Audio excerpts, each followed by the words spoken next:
balik lagi sama Kiki Cahya di sini di episode terakhir berarti ya di podcast Solata, masih bareng sama Harsup Harsya Subandrio, ya kan? Harsup yes, kan ya? Harsup.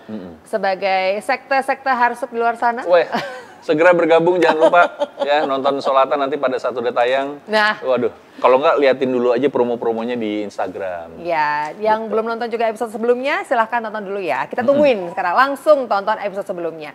Nah, di episode sebelumnya kita sempat ngebahas bahwa Mas Harsya ini harus belajar bahasa Toraja. Ya. Yang nggak gampang dong ya. Wow. Itu berapa lama belajarnya? 2 hari. Hah? 2 hari? 2 hari. Jadi itu adalah, jadi gini. Gue tuh orang yang bisa dibilang lumayan cepat untuk beradaptasi. Tapi kali ini adaptasi yang sangat luar biasa. Karena ada sahabat kita juga yang main namanya Fail yang berperan sebagai anak gue. Itu sebagai Abun. Nah, dia ini ditugasin emang untuk ngajarin gue dialek Toraja, terus sampai dari satu kata ke kata lain tuh nyambungnya kayak gimana. Walaupun gue tidak gue sendiri nggak puas dengan apa yang gue pelajarin dan gue dapet, karena gue tahu ada beberapa aktor-aktor yang dengan cepat dia bisa langsung berubah. Tapi kan paling gampang dialek apa sih? Jawa paling gampang. Iya. Paling gampang jadi orang Batak, gitu kan. Nah, ini Toraja yang pada saat kalau kita dengar, kalau mereka ngomong tuh kayak, oh iya ya, kalau mereka ngobrol nih kalau udah serumpun tuh enak banget didengarnya.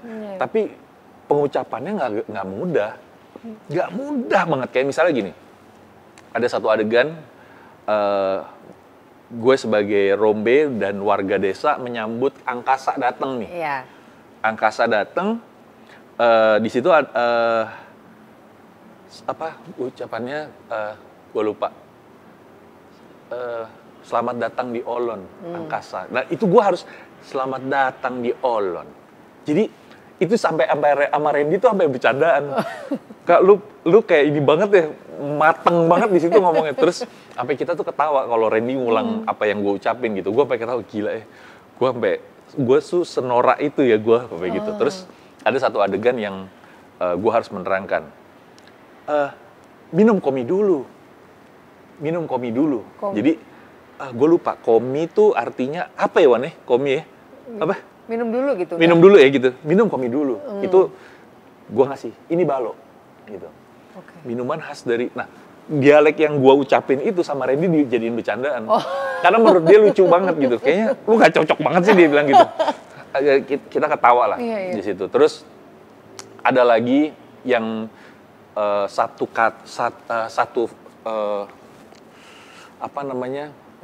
skrip gue, line gue yang ada di satu adegan itu adalah gue sama anak gue dua, Abun dan juga VB itu yang anak perempuannya. Anak perempuan, kita ngobrol bertiga. Itu yang gue inget di depan itu adalah Inang Tai Liu Molalang Senga. Terus apalagi gue lupa, itu artinya kita udah gak ada jalan lain. Kita harus minta bantuan Tuhan. Gue tersentuh banget dengan kata-kata itu. Sampai pada saat gue pulang ke Jakarta, gue siaran. Satu momen gue ucapin itu sambil siaran. Produser gue nanya, itu apa Om artinya? Artinya gini. Dia sampai diem, karena menurut dia juga, kok itu, wah gila itu dalam banget ya dia bilang. Iya, jadi menurut gue ada kata-kata yang sangat indah dari bahasa Toraja yang ternyata bisa diterapin di kehidupan kita gitu loh. Jadi kadang-kadang kita bingung nih, mau minta tolong di kesulitan kita gitu kan, masing-masing manusia kesulitannya ada macam-macam. Kita lupa sebenarnya kita bisa minta tolong sama Tuhan gitu loh. Sesimpel itu sebenarnya. Kita udah sering ngotot pengen nyelesain semuanya sendiri. Betul. Sampai lupa. Untuk minta tolong. Iya betul, sama itu, Tuhan. Gue appreciate banget sama Kak Iwan, sama yang nulis siapa, Kak Iwan lupa namanya itu ya. Ya dia bisa menulis itu, menurut gue itu indah banget. Si line itu sampai gue tuh selalu ingat. Sampai gue inget itu ada di cut 42 kalau nggak salah di skrip. Waktu itu gue cari mana ya. Karena skrip kesimpan di handphone juga, gue buru-buru cut part 2. Oh iya bener ini dia. Itu sampai hafal gue, karena gue terkesan banget sama kata-kata itu. Bahkan mungkin moto hidup gue akan gue rubah. Ya itulah, itu tadi. Inang Inang tai liu mola lang senga, terus apalagi bawahnya gue lumayan lupa karena lumayan susah bawahnya. Mungkin bisa ditaruh di profil Instagram abis Iya, nanti profil Instagram masukin. Tolong di-follow di Instagram.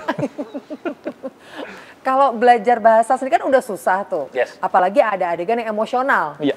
Dan udah adegan yang berat, harus ngomong dengan bahasa daerah. Nah itu kendalanya gimana? Apakah harus retake berulang kali atau ada cut-nya apa gimana? Ya memang ada beberapa yang cut sampai 2-3 kali. Wajar kalau misalnya, jadi gini, mungkin pada saat itu gue benar-benar, ya udah nih sebaiknya gue hafalin.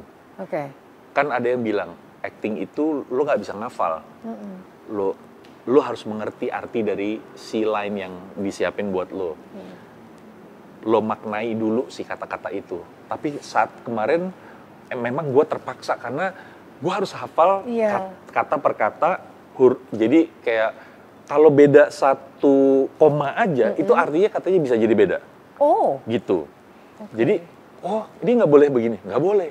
Sampai yang paling gue jago dari bahasa Toraja itu gue adalah teriak ya moke. Artinya? Apa ya moke? Gue lupa juga. Hore, hore, hore gitu. Ya moke itu paling hafal gue.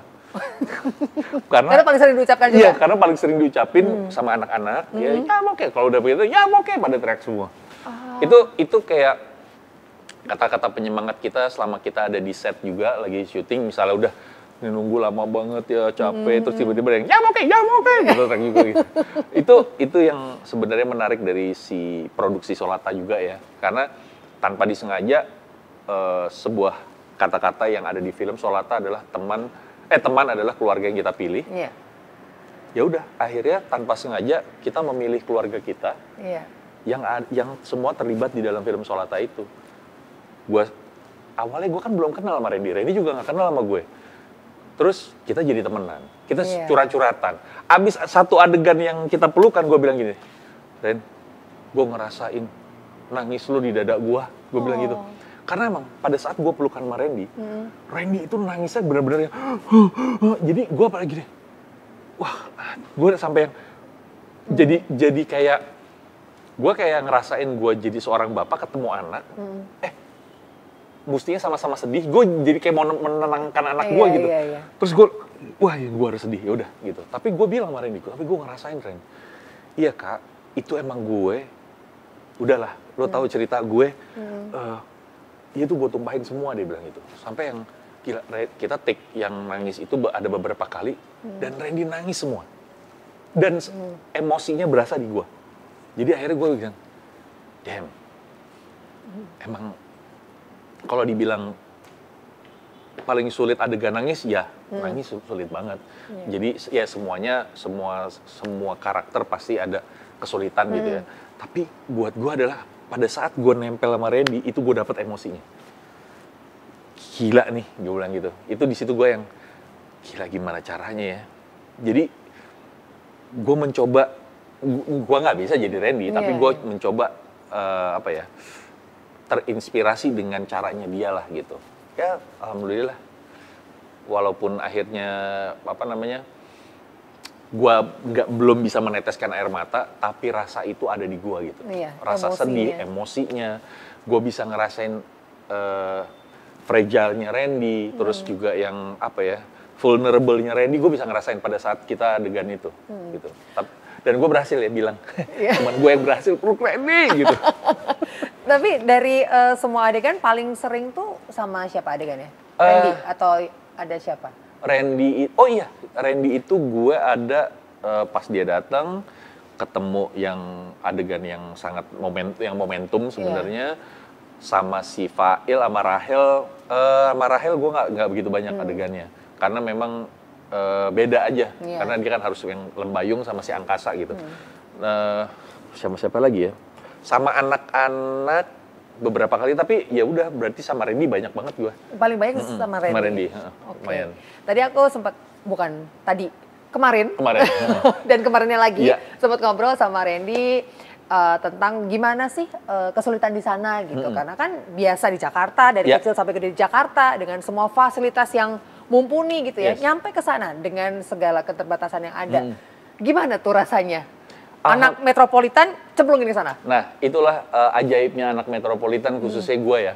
Gue dari kecil memang hidup di kota besar, tapi setelah gue dewasa, gue banyak traveling ke pedalaman, ke kota-kota kecil.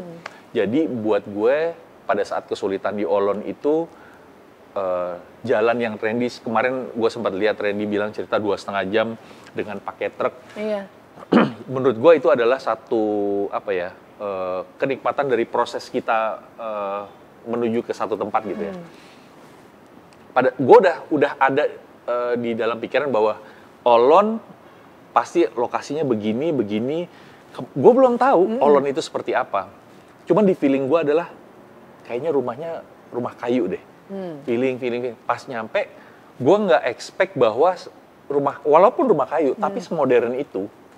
Kamar mandi ada, toilet ada. Mereka juga punya dapur sendiri yang modern gitu. Bahkan yang memang kesulitan adalah sinyal karena itu kan perbukitan. Kita di tengah-tengah perbukitan kan. Nah, yang susah cuman pada saat kita mau dapat sinyal, kita harus geser kanan dikit, kiri dikit, kanan dikit, atau kita keluar dari rumah. Jadi ada rumahnya yang Kak Iwan tinggal sama rumah kita tuh sebelahan. Iya. Nah, di tengah-tengah antara rumah sama rumah ini, itu adalah sinyal yang paling baik. Dan itu kita harus berdiri. Kalaupun gerimis dan tengah-tengah becek, bodo amat, yang penting dapat sinyal. Yang penting bisa teleponan. Or ada satu temen yang, lu ngapain di situ?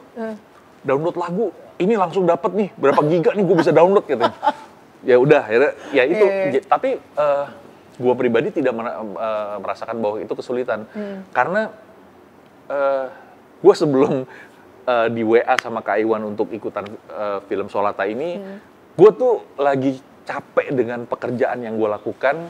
Gue cuman bilang, Tuhan, ya Allah, kasih gue liburan kek, gue kan suka laut nih. Gue cuman kepingin healing aja nih. Udah nggak apa-apa, di laut juga nggak apa-apa lah. Emang karena gue mencintai laut banget. Tiba-tiba nyampe di Olon, gue mikir, oh doa gue tercapai. Gue tidak ke laut memang, tapi gue dikasih keindahan setiap bangun pagi. Bukit yang berkabut, gue selalu kemana-mana kalau traveling bawa kamera, gue sampai motret banyak banget. Ya Allah gini, ya Allah ini bagus banget sih pagi-pagi kayak gini. Itu sapi ngapain itu bagus banget, gue foto aja sapinya. Sampai momen-momen anak Jakarta ya. Anak Jakarta. Jadi gue sangat menghargai sebenarnya setiap gue traveling. Karena dulu gue pernah traveling yang cukup panjang 6 bulan hanya untuk syuting tentang Indonesia. Wow. Waktu itu sama satu production house dari Belanda. Itu dulu belum ada zamannya GoPro lah, belum ada kamera masih segede-gede Alaihim. Jadi gue udah terbiasa lah dengan kehidupan yang kalau misalnya seadanya ya seadanya. Misalnya nih, di Olon kemarin nggak ada toilet, nggak ada kamar mandi, mandinya harus di sungai, ya udah mandi aja di sungai. Kalau harus pup atau buang air besar di sungai, ya udah lakuin aja. Karena itu salah satu dari kenikmatan kita pada saat kita traveling. Baik itu traveling untuk liburan, buat pekerjaan, gue selalu menikmati itu gitu. Bahkan Kak Iwan itu mengharuskan kita setiap pagi bangun jam 5 untuk sarapan bareng.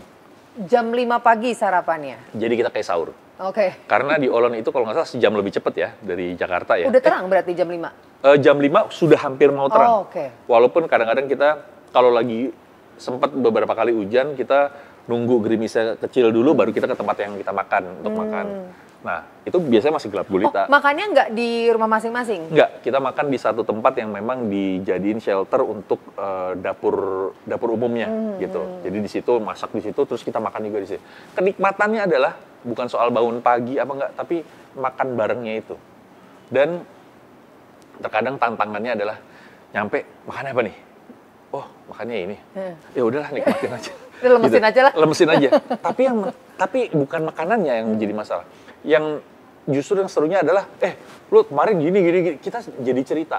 Interaksinya di situ sama adik-adik yang berperan sebagai anak-anak sekolah itu pun kita juga jadi seru-seruan, bercanda, apa segala macam, bahkan ada yang sampai jatuh cinta nggak kesampaian, itu tuh ada ceritanya sebenarnya di dalam situ. Jadi ceritanya film Solata, prosesnya, behind the scene-nya itu keren banget. Lebih menarik lagi sebenarnya. Semoga sih nanti di film di akhirnya ada ini ya, bloopers ya. Iya benar. Kan kita juga penasaran, pengen tahu di sana seperti apa. Betul. Bukan cuma filmnya, tapi apa yang terjadi di belakang kamera juga. Bener banget.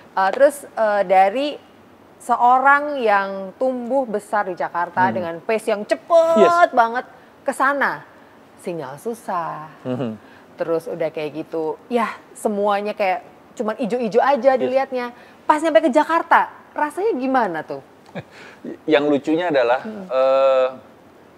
mungkin Tuhan selalu bekerja dengan caranya yang misterius. Pada saat itu gue memang lagi dalam proses yang capek dengan banyak hal. Gue selalu emosi, gue selalu yang sepandang terus kalau ngadepin banyak hal gitu. Kemarin itu jadi terapi juga buat gue, tanpa gue sadar. Gue pikir itu cuman Randy yang terapi.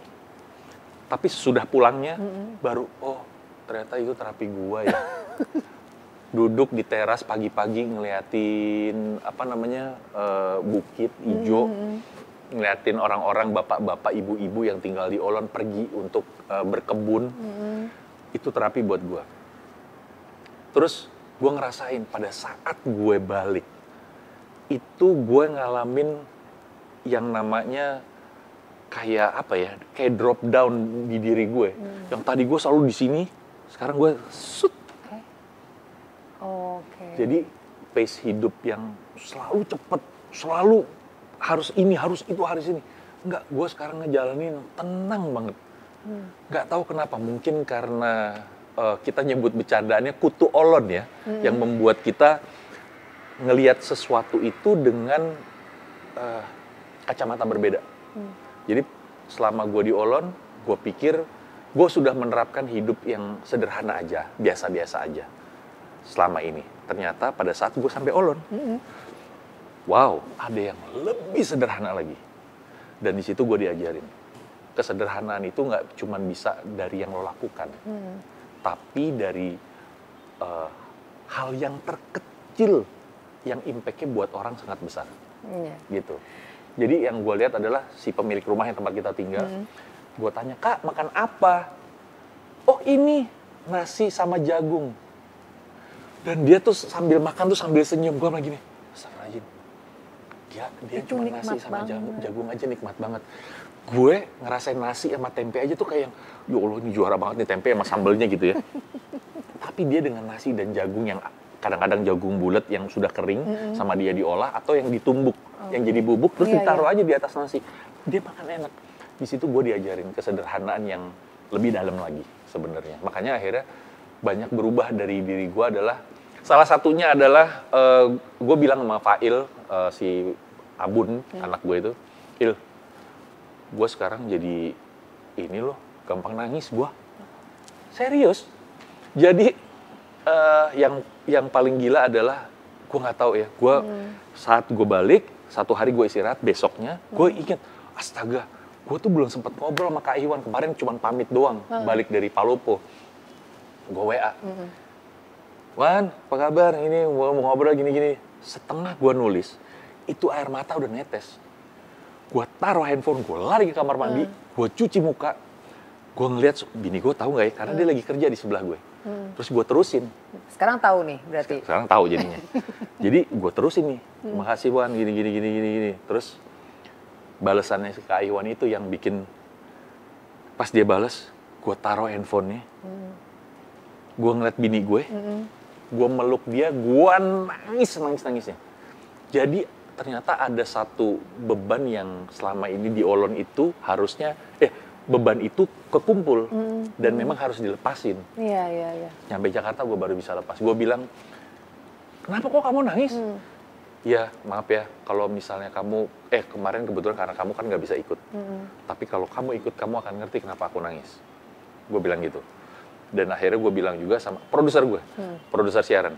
Bun, sorry ya kalau gue sekarang apa-apa tuh kadang-kadang suka langsung tersentuh. Gue bilang, nggak apa-apa om. Selain umur juga mungkin gara-gara lo jadi rombe ya, katanya dia gitu.